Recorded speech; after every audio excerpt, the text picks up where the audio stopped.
Hello everyone, welcome to round table study. तो बच्चों देखो, स्टार्ट करते हैं आज से हम ये रिफ्रैक्टिव इंडेक्स। और इसके पहले की जो वीडियो है आपने उन सभी वीडियो को देख लिया है। आई होप आपने सभी देख लिया होगा, ठीक है। और उनके आपको सारे के सारे कॉन्सेप्ट समझ में आ गए होंगे। अब हम ये जो टॉपिक है रिफ्रैक्टिव इंडेक्स, इसको हम समझना स्टार्ट करते हैं। बेसिकली पिछले वीडियो में ये टर्म बहुत ज़्यादा आ रहा था ना, रिफ्रैक्टिव इंडेक्स की हम बात करते थे। मतलब मीडियम में हमारी जो स्पीड थी वो चेंज आती थी, यानी कि जितने भी मीडियम है सभी की मीडियम की एक अपनी रिफ्रैक्टिव इंडेक्स होती है। देखो, रिफ्रैक्टिव इंडेक्स का मतलब क्या है? रिफ्रैक्टिव इंडेक्स का मतलब है, इंडेक्स का मतलब पर्टिकुलर कोई एक वैल्यू। जैसे कोई भी एक मीडियम है, जैसे आपने कहा सर एयर, तो एयर की कोई एक रिफ्रैक्टिव इंडेक्स होगी, है ना। आपने कहा वाटर, तो वाटर की कोई एक रिफ्रैक्टिव इंडेक्स, मतलब कि उसकी कोई एक वैल्यू होगी। और रिफ्रैक्टिव इंडेक्स की कोई भी यूनिट नहीं होती। क्यों नहीं होती है अभी हम वो आगे देखेंगे, ठीक है। तो यही सब सारी बातें हमें सीखनी है, समझनी है कि किस तरीके से क्या क्या सारी चीज़ें होती है। ओके, तो पेन और कॉपी निकाल लीजिए आप लोग और मेरे साथ स्टार्ट करिए आप लोग पढ़ना। देखो, अब अगर हम बात करें रिफ्रैक्टिव इंडेक्स की बच्चों, तो रिफ्रैक्टिव इंडेक्स में बेसिकली दो चीज़ें आएंगी ना। एक आपका आएगा, इसी रिफ्रैक्टिव इंडेक्स को हम कहते हैं ऑब्सोल्यूट रिफ्रैक्टिव इंडेक्स। क्या कहते हैं? ऑब्सोल्यूट रिफ्रैक्टिव इंडेक्स, या केवल और केवल इसको हम रिफ्रैक्टिव इंडेक्स कहते हैं। यहाँ पे हमें दो चीज़ समझनी है। मतलब देखो, अब ये जो तुम्हारा टॉपिक है ये न्यूमेरिकल के पर्पज से बहुत ज़्यादा इंपॉर्टेंट है। तो ये इतना ज़्यादा कॉम्प्लिकेटेड क्यों हो जाता है? बेसिकली आप पहले दो चीज़ें समझो। यहाँ पे आपको दो चीज़ें पढ़नी है। एक आपको पढ़ना है रिफ्रैक्टिव इंडेक्स के अंडर में, एक आपको पढ़ना है only and only refractive index, जिसको हम लोग ऑब्सोल्यूट रिफ्रैक्टिव इंडेक्स भी कहते हैं। और दूसरी चीज़ हमें पढ़नी है रिलेटिव रिफ्रैक्टिव इंडेक्स। ये दो चीज़ें पढ़नी है, दोनों में डिफरेंस है। अब डिफरेंस क्या है, बात समझना। डिफरेंस देखो हम कैसे समझेंगे। सबसे पहले अगर हम बात करेंगे ऑब्सोल्यूट रिफ्रैक्टिव इंडेक्स की, या फिर हम जिसको केवल और केवल रिफ्रैक्टिव इंडेक्स भी बोलते हैं, तो ऑब्सोल्यूट रिफ्रैक्टिव इंडेक्स को समझने के लिए आपने कहा कि सर मेरे पास दो मीडियम होने चाहिए। मतलब अगर रिफ्रैक्टिव इंडेक्स की अगर हम बात कर रहे हैं, रेयर और डेंसर मीडियम की हम बात करते हैं सर, तो हमारे पास दो मीडियम होने चाहिए, तभी तो हम कंपैरिजन करेंगे ना उन दो मीडियम्स की कि हाँ कौन सा ज़्यादा रेयर है, कौन सा ज़्यादा डेंसर है, ठीक है। तो हमने कहा सर मेरे पास दो मीडियम होना चाहिए, medium first and medium two. अब इसमें क्या है कि मीडियम फर्स्ट जो है वो आपका एयर या वैक्यूम होना चाहिए। मतलब इन दो मीडियम में से इन दो मीडियम में से कोई भी एक मीडियम एयर का होना चाहिए, ठीक है। या तो मीडियम फर्स्ट एयर का होना चाहिए, या मीडियम टू जो है वो एयर का होना चाहिए। आ रही बात मेरी समझ? फॉर एग्जाम्पल जैसे मैंने कहा कि मेरा पहला जो मीडियम है वो एयर है और दूसरा मीडियम है वाटर, या मेरा जो पहला मीडियम है वो वाटर है और दूसरा मीडियम है एयर, ठीक है। तो देखो हम इसको पढ़ते कैसे हैं? इस हम ये जो हमारा जो ऑब्सोल्यूट रिफ्रैक्टिव इंडेक्स, इसको हम बोलते कैसे हैं? तो refractive index of medium two, जैसे मान लो आपको, अच्छा एक बात इसमें हमेशा ध्यान रखो, जैसे एयर है तो एयर की जो बेसिकली आपको वेलोसिटी, मतलब जो एयर की जो, ये एयर में लाइट की जो स्पीड है वो आपको पता है, ठीक है। देखो हम इसको पढ़ते कैसे हैं? एब्सोल्यूट अगर रिफ्रैक्टिव इंडेक्स अगर बोलता है किसी भी चीज़ का, तो हम इसको पढ़ते कैसे हैं? हम ये कहते हैं कि refractive index of medium two, बात समझना, refractive index of medium two with respect to vacuum और एयर। या तो वैक्यूम कह लो या तो एयर कह लो, दोनों एक ही बात है, याद रखना। अच्छा, यानी कि मान लो हमने कहा सर मेरे पास कोई एक मीडियम है, मीडियम टू था, और मीडियम टू मान लो मैंने कहा कि मेरे पास वाटर था। क्या था? वाटर था, ठीक है। चल नहीं रहा ये पेन, ओके। तो वाटर था, आप मेरी बात समझो। मीडियम टू मैंने कहा सर कि मीडियम टू जो था मेरे पास वो क्या था? वाटर था। और जो मेरे पास जो मीडियम फर्स्ट है वो एयर है। तो अगर हमें मीडियम टू की अगर रिफ्रैक्टिव इंडेक्स निकालनी है, बात समझना, अगर हमें मीडियम टू की रिफ्रैक्टिव इंडेक्स निकालनी है तो हम क्या कहेंगे? Refractive index of medium two, ठीक है, विद रिस्पेक्ट टू वैक्यूम और एयर, ठीक है, is called absolute refractive index. Absolute refractive index N2, that is N2। तो हम किसकी रिफ्रैक्टिव इंडेक्स निकाल रहे हैं? मीडियम टू की, दैट इज। अब देखो ये जो रिफ्रैक्टिव इंडेक्स होता है इसको हम बेसिकली डिनोट करते थे N से ना। तो रिफ्रैक्टिव इंडेक्स N से, अब कौन से मीडियम की हम निकाल रहे हैं रिफ्रैक्टिव इंडेक्स? तो मीडियम टू की निकाल रहे हैं, दैट इज N2, ठीक है। आप देखो, आप ये भी कह सकते हो क्या कि refractive index of medium first, बात समझना, refractive index of medium first with respect to medium two. आ रही बात समझ में? With respect to medium two, तो उसको भी हम रिफ्रैक्टिव इंडेक्स कहेंगे, या उसको भी हम रिफ्रैक्टिव ऑब्सोल्यूट रिफ्रैक्टिव इंडेक्स कहेंगे। लेकिन यहाँ पे थोड़ा सा वेरिएशन करना है। क्या? मेरी बात समझो। तो आपने ये कहा कि अगर आपके मीडियम में, किसी भी एक मीडियम में अगर आपके पास अगर एयर है और एक कोई दूसरी भी मीडियम है जो कि वाटर है, और आप वाटर का रिफ्रैक्टिव इंडेक्स निकाल रहे हो विद रिस्पेक्ट टू एयर। अब यहाँ से ये बात एकदम इंपॉर्टेंट है, अगर आप वाटर का रिफ्रैक्टिव इंडेक्स निकाल रहे हो विद रिस्पेक्ट टू एयर या विद रिस्पेक्ट टू वैक्यूम, तो ऐसे रिफ्रैक्टिव इंडेक्स को हम कहते हैं ऑब्सोल्यूट रिफ्रैक्टिव इंडेक्स। यानी कि ऑब्सोल्यूट में आपको क्या याद रखना है, हमेशा एंड हमेशा आपको याद रखना है कि हम ऑब्सोल्यूट वाले केस में हम हमेशा कहेंगे विद रिस्पेक्ट टू एयर। जैसे हमने कहा refractive index of water with respect to air, या फिर हमने कहा कि refractive index of glass with respect to air, फिर हमने कहा कि refractive index of diamond with respect to air. तो ऐसे रिफ्रैक्टिव इंडेक्स को हम कहते हैं ऑब्सोल्यूट रिफ्रैक्टिव इंडेक्स। बात समझ में आई? क्या आपको समझना है कि ऑब्सोल्यूट रिफ्रैक्टिव इंडेक्स में, एक बात आप यहाँ पे लिख लो यहाँ पर कि ऑब्सोल्यूट रिफ्रैक्टिव इंडेक्स के केस में हम हमेशा विद रिस्पेक्ट में किसके लेंगे, विद रिस्पेक्ट में हमेशा लेंगे एयर के या वैक्यूम के। तो अगर कोई एक रिफ्रैक्टिव इंडेक्स है जिसमें ये बोला है कि refractive index of air with refractive index of water with respect to air, तो इसका मतलब है कि वो आपका ऑब्सोल्यूट रिफ्रैक्टिव इंडेक्स है। ठीक है, अब हम कहेंगे सर इसको हम रिप्रेजेंट कैसे करते हैं। फॉर एग्जाम्पल मैंने कहा, देखो फॉर एग्जाम्पल मैंने कहा कि एयर टू ग्लास, मान लो कि हमारी कोई रे है जो एयर से ग्लास में या ग्लास से एयर में जा रही है, कुछ भी हो सकती है, ग्लास से एयर में या एयर से ग्लास में जा रही है, दोनों चीज़ें हो सकती है। लेकिन आप यहाँ पर हमेशा रिफ्रैक्टिव इंडेक्स अगर किसकी निकालना चाहते हो, ग्लास की, और क्या बोल रहे हो कि refractive index of glass with respect to air और वैक्यूम, दोनों बात में से कोई एक बात रखना कि refractive index of glass with respect to air और vacuum is called absolute refractive index of glass.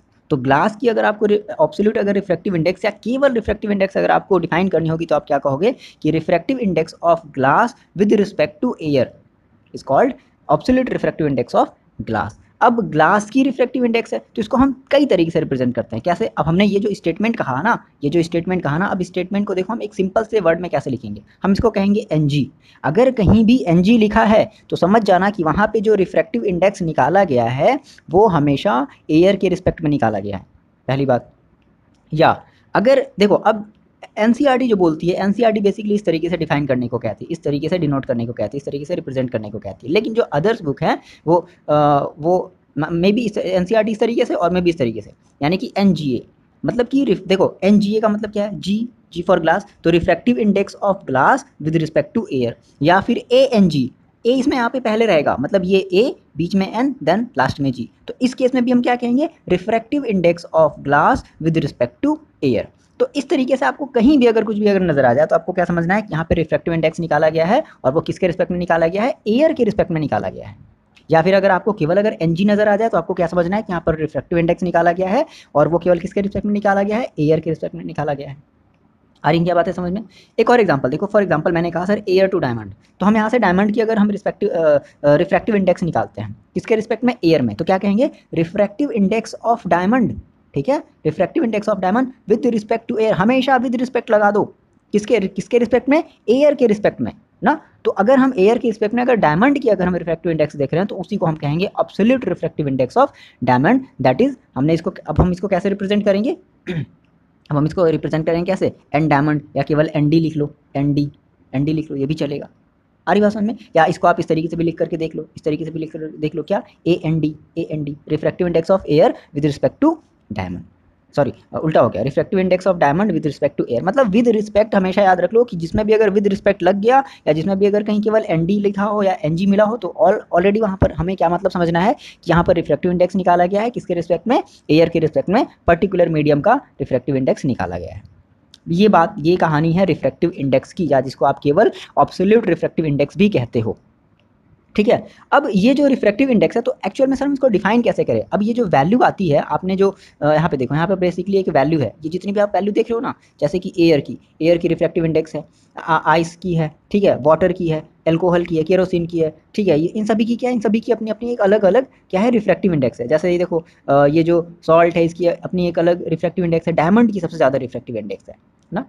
तो अब सर हम ये वैल्यू कैसे निकालें, कैसे निकाली जाएगी ये वैल्यू आखिर आया कैसे। तो देखो इस वैल्यू को निकालने का एक सिंपल सा फॉर्मूला है, और वो फॉर्मूला क्या है, फॉर एग्जांपल देखो, जैसे मैंने कहा कि आपकी कोई रे है जो ट्रैवल कर रही है एयर में, और एयर से ट्रैवल करते करते वो चली गई किसमें, ग्लास में, ठीक है, ग्लास में चली गई या डायमंड में चली गई। तो अब देखो जो स्पीड जो होती है लाइट की वो अलग अलग मीडियम में अलग अलग होती है, वेरी करती है। मैंने आपको पहले बताया था कि जितनी ज़्यादा डेंसर मीडियम होगी स्पीड उतनी ही कम होगी, जितनी ज़्यादा रेयर मीडियम होगी स्पीड उतनी ही ज़्यादा होगी। तो हमने कहा कि sir speed of light in air, तो आपको तो ये तो पता है 3 × 10⁸ मीटर पर सेकंड, ये तो आप क्लास 9 में पढ़े हो, एयर की स्पीड इतनी तो होती है लाइट में सॉरी लाइट की जो स्पीड होती है एयर में वो इतनी ही तो होती है। तो आप एयर कह लो या वैक्यूम में कह लो, बात एक ही है, बस यहाँ पे कंफ्यूज मत हो जाना, वैक्यूम कह लो या एयर कह लो एक ही है, दोनों में जो स्पीड होगी लाइट की वो इतनी ही होगी। अच्छा, फिर हमने कहा कि वो स्पीड वो एयर में ट्रैवल करते करते करते वो कहाँ आ गई, वो ग्लास में आ गई, मतलब एक दूसरे मीडियम में आ गई। तो speed of light in glass, अब ये आपको पता होना चाहिए कि ये बेसिकली देखो आपको याद नहीं रखना है, ये बस एक समझाने के लिए बताया जा रहा है कि speed of light in glass जो होती है, लाइट की जो स्पीड होती है ग्लास में वो कितनी होती है, 2 × 10⁸ मीटर पर सेकेंड। आ रही बात समझ में? देखो ये कुछ वैसा ही है जैसे कि आप किसी एक बालू वाले फील्ड में दौड़ रहे हो, तो आपकी स्पीड अभी क्या है, कम है, और जैसे ही आपको एक बढ़िया सा मस्त सा खेत मिला, सड़क मिली अच्छी सी, आप वहाँ पे स्पीड भी दौड़ने लगे ना, तो आपकी वहाँ पे स्पीड बढ़ गई। तो वैसे ही यहाँ पर भी है कि जो ग्लास में जो स्पीड होगी वो थोड़ी कम होगी एज कंपेरिजन टू एयर या एज कंपेरिजन टू वैक्यूम। तो अब जो रिफ्रैक्टिव इंडेक्स का फॉर्मूला होता है वो क्या होता है, ratio of speed of light in air. देखो, ratio ratio of speed of light in air to the speed of light in glass. मान लो अगर आपको ग्लास की अगर रिफ्रैक्टिव इंडेक्स निकालनी है तो आप speed of light in glass कहोगे। मान लो अगर आपको डायमंड की निकालनी है तो speed of light in diamond कहोगे। आगे बात समझे? अगर आपको वाटर की निकालनी है तो आप क्या कहोगे, speed of light in water. और हमेशा ये एयर वाली स्पीड को हमेशा ऊपर रखेंगे सभी केसेस में। आगे बात समझ में? तो आपको पता है कितनी होती है, 3 × 10⁸ होती है, और speed of light in glass में कितनी होती है, 2 × 10⁸ होती है। दोनों की वैल्यू रख दोगे, सॉल्व कर लोगे तो कितना आ जाएगा, 1.5। यानी कि जो ग्लास की रिफ्रैक्टिव इंडेक्स होती है, केवल आप रिफ्रैक्टिव इंडेक्स बोलो, मतलब आपको क्या समझना है, एब्सोल्यूट रिफ्रैक्टिव इंडेक्स, तो कितनी होती है, 1.5। और देखो इसकी भी क्या होगी, मीटर पर सेकेंड, इसकी भी मीटर पर सेकेंड, तो मीटर पर सेकेंड से मीटर पर सेकेंड कैंसिल आउट, तो इसलिए रिफ्रैक्टिव इंडेक्स की कोई भी यूनिट नहीं होती है। समझ में आया रिफ्रैक्टिव इंडेक्स क्या है या एब्सोल्यूट रिफ्रैक्टिव इंडेक्स क्या है? बहुत आसान है, कोई प्रॉब्लम नहीं है, ठीक है। अच्छा, तो आपने ये कहा कि सर मेरे को ये समझ में आ गया। अगर सिमिलरली अगर हम ये आपसे कहें कि आप चलो बच्चों बताओ रिफ्रैक्टिव इंडेक्स ऑफ वाटर, आप वाटर की रिफ्रैक्टिव इंडेक्स बताओ, तो क्या बताओगे, तो speed of light in air upon speed of light in water, कुछ भी होगी वो हमें नहीं पता, वो हमारे न्यूमेरिकल्स में दिया हुआ रहेगा। अब उस न्यूमेरिकल्स के थ्रू हम इसको सॉल्व करेंगे। तो रिफ्रैक्टिव इंडेक्स को आपको रिफ्रैक्टिव इंडेक्स की या एब्सोल्यूट रिफ्रैक्टिव इंडेक्स की आपको फॉर्मूला जो है वो पता चल गया कि क्या होता है, speed of light in air upon speed of light इन जिस भी मीडियम की हम बात कर रहे हैं। वाटर की बात कर रहे हैं तो वाटर रख लेंगे, ग्लास की बात कर रहे हैं तो ग्लास रख लेंगे, डायमंड की बात कर रहे हैं तो speed of light in diamond रख लेंगे। ये बातें क्लियर हैं, क्रिस्टल क्लियर होनी चाहिए, तभी आपके न्यूमेरिकल्स एकदम क्लियर होंगे, बहुत अच्छे से समझ में आएंगे, ठीक है। अच्छा, सिमिलरली अगर हम मान लो डायमंड की बात करें तो speed of light in vacuum upon speed of light in diamond. Okay, ये चीज़ क्लियर है। चलो, तो अब हमें ये पता चल गया कि जो रिफ्रैक्टिव इंडेक्स है वो बेसिकली आप क्या बताओगे, so what is the refractive index? तो refractive index is the ratio of speed of light in vacuum to the speed of light in medium. Medium आपका कुछ भी हो सकता है ना। वैक्यूम, वैक्यूम में आपको हमेशा याद रखना है एयर, ठीक है। तो रिफ्रैक्टिव इंडेक्स आपको समझ में आ गया, आई होप आ गया होगा, बहुत आसान है, ठीक है। देखो वीडियो भले ही थोड़ा सा लंबा हो जाता है या फिर छोटा हो जाता है, उससे आपको मतलब नहीं होना चाहिए बच्चे, ठीक है। आप बस ये देखो कि आपका जो कॉन्सेप्ट है वो क्लियर हो रहा है कि नहीं हो रहा, और अगर नहीं हो रहा है तो आप कमेंट करके बता दो कि हाँ सर ये चीज़ें मुझे समझ में नहीं आई। पहले तो आप वीडियो को देखा करो कंटिन्यूअसली, सुना करो कि मैं क्या बोल रहा हूँ, ठीक है। हम यहाँ पर हम क्या चीज़ें मेंशन कर रहे हैं, मेरे वर्ड्स क्या हैं, उस चीज़ को समझाने के लिए हम कौन से वर्ड्स का यूज़ कर रहे हैं, आप वो चीज़ें ध्यान से देखा करो, ध्यान से सुना करो। फिर भी अगर नहीं आता समझ में तो फिर आप बच्चे कमेंट करके बताओ कि हाँ सर मेरे को ये चीज़ जो है वो समझ में नहीं आई है, या फिर अगर आ गया है तो आप ये कमेंट करके बता दो हाँ सर समझ में आ गया, मेरे को भी थोड़ा सा अच्छा लगेगा, है ना। चलो सर, तो आपको जो है रिफ्रैक्टिव इंडेक्स है जो है वो समझ में आ गया कि सर रिफ्रैक्टिव इंडेक्स क्या होता है, अब आप बता लोगी। यानी कि रिफ्रैक्टिव इंडेक्स में आपको हमेशा याद रखना है, रिफ्रैक्टिव इंडेक्स हम क्या है कि सर चलो बताओ रिफ्रैक्टिव इंडेक्स ऑफ वाटर, तो आप इसको कैसे बोलोगे, तो आप बोलोगे refractive index of water with respect to air. इसका मतलब है दैट इज NW। NW अगर कहीं भी लिखा है तो आपको समझ लेना है कि हाँ ये रिफ्रैक्टिव इंडेक्स ऑफ वाटर है विथ रिस्पेक्ट टू एयर, यानी कि हमारा ये एब्सोल्यूट रिफ्रैक्टिव इंडेक्स है। तो आपको जो है वो एब्सोल्यूट रिफ्रैक्टिव इंडेक्स जो है वो समझ में आ गया कि एब्सोल्यूट जो हमारा रिफ्रैक्टिव इंडेक्स है वो क्या है। अब यहाँ से हम एक दूसरा टर्म समझते हैं, क्या, अब यहाँ से हम एक दूसरा टर्म समझते हैं, रिलेटिव रिफ्रैक्टिव इंडेक्स। अब ये रिलेटिव रिफ्रैक्टिव इंडेक्स क्या होता है, इसे समझते हैं, क्या होता है ये रिलेटिव रिफ्रैक्टिव इंडेक्स। देखो, रिलेटिव का मतलब क्या है कि हम किसी दूसरे मीडियम से रिलेट करेंगे, मतलब दूसरे मीडियम का मतलब क्या है कि वहाँ पे जैसे पहले आपने देखा कि वहाँ पे आपकी जो मीडियम थी वो एयर थी और समथिंग कोई दूसरा मीडियम होता था। अब यहाँ पे मे बी एयर भी हो सकती है, मे बी कुछ दूसरी मीडियम भी हो सकती, या मे बी दोनों मीडियम अलग अलग हो सकते हैं एक्सेप्ट एयर, एयर भी नहीं हो सकता, मे बी एक वाटर, मे बी एक ग्लास हो सकता है। आ रही बात समझ में? बात समझना। रिलेटिव, तो फॉर एग्जाम्पल मैंने कहा सर कि अगर मेरे पास मान लो एक एयर है, एक मेरे पास रिफ्रैक्टिव, मेरे पास एक मीडियम है एयर, ठीक है, और दूसरी मेरे पास मीडियम है ग्लास, ठीक है। तो अगर मैं कहूँ कि refractive index of glass, refractive index of glass with respect to air, तो क्या आप इसको रिलेटिव रिफ्रैक्टिव इंडेक्स कहोगे? नहीं। अगर विद रिस्पेक्ट टू एयर आ गया तो आप उसको कभी भी रिलेटिव रिफ्रैक्टिव इंडेक्स मत बोलना, मैं आपको पहले बता चुका हूँ। विद रिस्पेक्ट टू अगर एयर आ गया तो आप उसको हमेशा बोलोगे ऑब्सोल्यूट रिफ्रैक्टिव इंडेक्स। ओके, अच्छा। तो अब सर इसको फिर कैसे बोला जाए? तो देखो आप यहाँ से ये बोलोगे कि रिफ्रैक्टिव इंडेक्स ऑफ एयर, बात समझना, refractive index of air with respect to glass, glass के रिस्पेक्ट में एयर की जो रिफ्रैक्टिव इंडेक्स है वो कितनी है, देन आप इसको क्या बोलोगे? रिलेटिव रिफ्रैक्टिव इंडेक्स बोलोगे।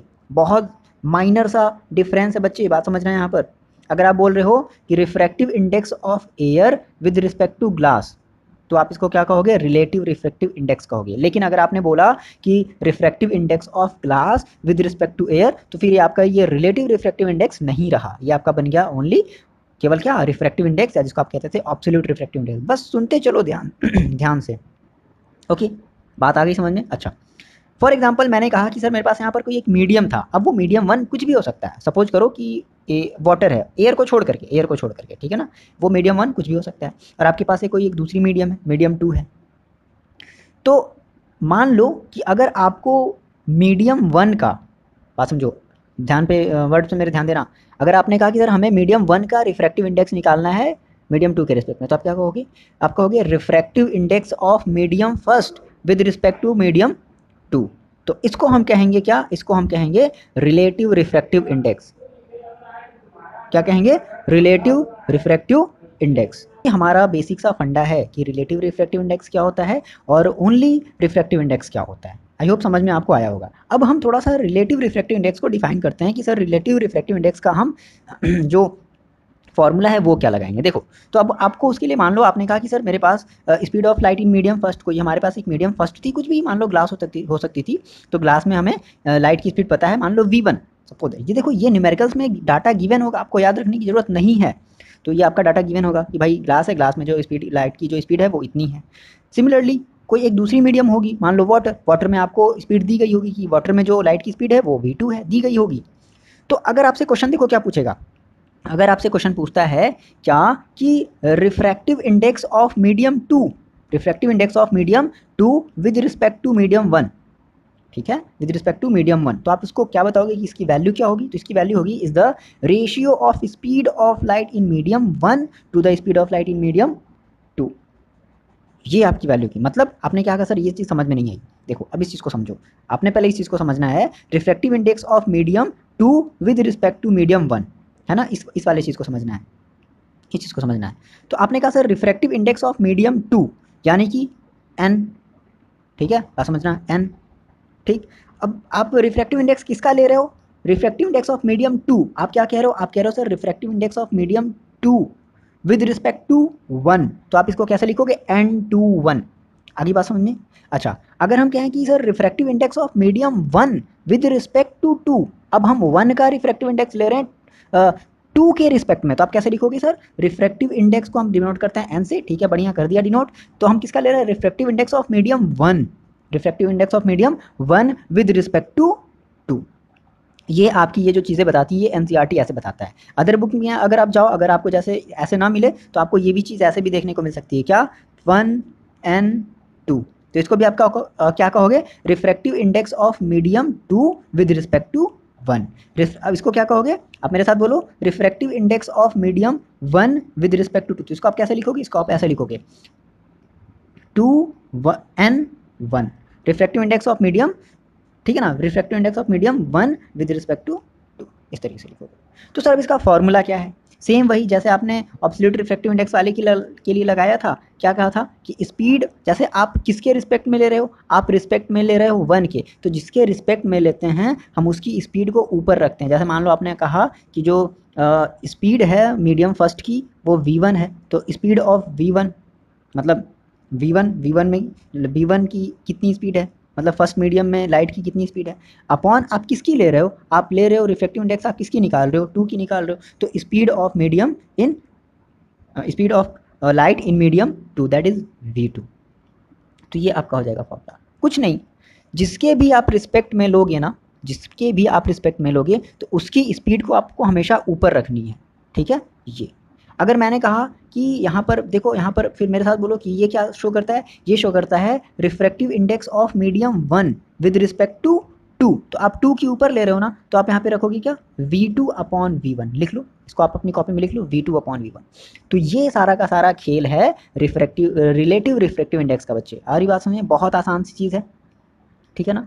तो आपको ये समझ में आया कि किस तरीके से हम इसको रिप्रेजेंट कर सकते हैं, how to represent that is N21 या 1N2 कह लो, बात एक ही है, कैसे, तो ये मैंने आपको बता दिया है, ठीक है। N21 is equal to V1 upon V2। अब देखो, अब यहाँ से क्या, एक चीज़ और समझना, अब एक चीज़ और समझना, अब ये जो हम रिफ्रैक्टिव इंडेक्स की जो हम बात कर रहे हैं, हम इसको N2 मतलब कि ये जो हमारा जो रिलेटिव रिफ्रैक्टिव इंडेक्स है, बात समझो सर हम क्या कह रहे हैं, हम कह रहे हैं कि रिलेटिव रिफ्रैक्टिव इंडेक्स को हम ओनली केवल ऑब्सोल्यूट रिफ्रैक्टिव इंडेक्स के टर्म में कैसे चेंज करें। अब देखो, आपने कहा सर आपको ये चीज़ पता होगी, ये तो आपको पता है N21 is equal to V1 upon V2, ये तो आपको पता है, कैसे आया, अरे बात समझे, ये लिखने का तरीका है, ठीक है। अच्छा, अब क्या करो, आप ऊपर नीचे दोनों में C से मल्टीप्लाई कर दो, तो कुछ फ़र्क रहेगा क्या, C और C से दोनों में हमने बोथ ऊपर side, numerator side denominator side दोनों में हमने मल्टीप्लाई कर दिया, तो कोई भी फ़र्क नहीं रहेगा।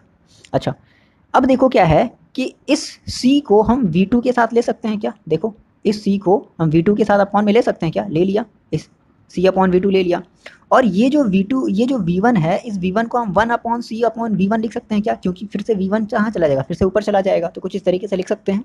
अच्छा सर, ये भी लिख लिया। अब देखो ये बताओ कि C अपॉन V2, C हमारी क्या है, speed of light in air, याद आया पिछले वाले टॉपिक को देखो, speed of light in air absolute refractive index में, speed of light of air, ठीक है, speed of light in air upon speed of light in medium 2, तो इसको हम क्या कहते थे, इसको हम कहते थे एब्सोल्यूट रिफ्रैक्टिव इंडेक्स, और एब्सोल्यूट रिफ्रैक्टिव इंडेक्स को हम किससे रिप्रेजेंट करते थे, मान लो हम मीडियम, यहाँ पे हम मीडियम 2 की रिफ्रैक्टिव इंडेक्स निकाल रहे हैं, तो हमने कह दिया N2, क्या कह दिया N2, तो इस पूरे को हम क्या लिख सकते हैं सर, N2 लिख सकते हैं ना, आ रही बात समझ में, पिछले वाला देखो आपने अगर देखा है अच्छे से तो। अच्छा, अब ये जो है, तो इस C अपॉन V1 को हम क्या लिख सकते हैं, 1 अपॉन N1, भाई ये 1 को 1 वैसे ही छोड़ दो, और C अपॉन V1 को आप कैसे लिख सकते हो, N1, तो हम ये कह सकते हैं कि N1 N2 अपॉन N1, यानी कि ये जो हमारा N21 है, मतलब कि refractive index of medium 2 with respect to 1 is equal to N2 upon N1 कह लो, या V2 upon V1 upon V2 कह लो, बात एक ही है।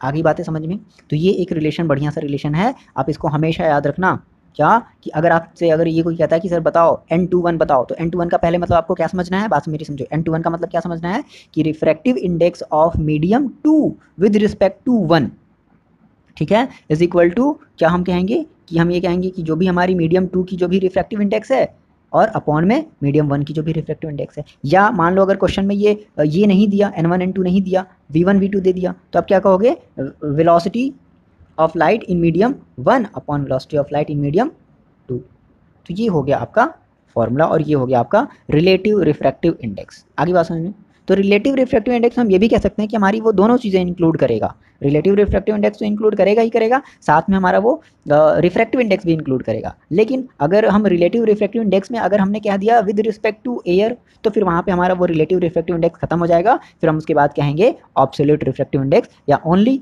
रिफ्रैक्टिव इंडेक्स, ठीक है, आ रही बातें समझ में, ये चीज़ है ना। अच्छा, जैसे अब मान लो अगर हम आपसे ये कहें कि रिफ्रैक्टिव इंडेक्स ऑफ ग्लास, चलो आप बताओ इसको, refractive index of glass with respect to water, for example refractive index of glass with respect to water, तो क्या कहोगे, WNG कहोगे या NGW, देखो आपको किसका लेना है, आपको ग्लास का लेना है, तो that is NG, refractive index of glass, किसके रिस्पेक्ट में लेना है, वाटर के रिस्पेक्ट में लेना है, या WNG। तो अगर कहीं भी आपके क्वेश्चन पेपर में WNG लिखा हुआ देखने को मिल गया, बात समझ में आ गई, तो आप क्या कहोगे, refractive index of glass with respect to water, ठीक है, तो क्या कहोगे सर आप, speed of water upon speed in water upon speed in glass. आगे बात समझ में, speed of light in water and speed of light in glass, ये है सिंपल सा फंडा। चलो आप ये बता दो, अच्छा चलो आप ये बता दो जल्दी से, क्या है refractive index of water with respect to glass, चलो ये देख करके बताओ, ये लिख करके बताओ, आप फिर उसके बाद मैच करो, लिख लिए, चलो मैच करो, ये सही है क्या, आपने सही लिखा है, अगर सही लिखा है तो आपको समझ में आ गया। ठीक है, अब देखो, तो अब क्या हुआ कि अगर हम सर ये कहना चाहें कि अगर हम refractive index of glass with respect to water को और refractive index of water with respect to glass को अगर हम एक दूसरे से अगर रिलेट करना चाहें तो कैसे कह सकते हैं? तो हम ये कह सकते हैं कि refractive index of glass with respect to water is equal to 1 upon refractive index of water with respect to glass, मतलब उल्टा हो जाएगा ये। ठीक है सर, आ रही बातें समझ में? मतलब ये ना, ये चीज़ N G W is equal to 1 upon N W G, और एन जी डब्ल्यू और एन डब्ल्यू जी का मतलब आपको बहुत अच्छे से पता है, आई होप बहुत अच्छे से पता है, समझ में आया है। ठीक है, बस यही पूरी की पूरी कहानी है रिफ्रैक्टिव इंडेक्स की एंड रिलेटिव रिफ्रैक्टिव इंडेक्स की, जिसकी वजह से आपका ये जो न्यूमेरिकल वाला जो पोर्शन है आपको बहुत ज़्यादा अब ये आपको आसान लगने लगेगा ना। और इसके पहले अगर आपने ये वीडियो नहीं देखा था, आपको अगर लगता था कि अरे क्या होने वाला है, ये तो समझ में मेरे को नहीं आएगा, कभी नहीं आएगा, तो बहुत ही आसान सी चीज़ है, कोई ज़्यादा टेंशन लेने वाली, कोई ज़्यादा परेशानी वाली बात नहीं है। अगर आपको फिर भी नहीं आ रहा समझ में तो आप प्लीज़ कमेंट करके बता दो कि हाँ सर मेरे को ये चीज़ समझ में नहीं आ गया, और अगर आ गया तो आप बता दो कि हाँ सर समझ में आ गया, बहुत बढ़िया, अच्छा लगा पढ़ करके। तो ये चीज़ आप जल्दी जल्दी करो, कमेंट करके बता दो बच्चे, ठीक है, कैसा लगा।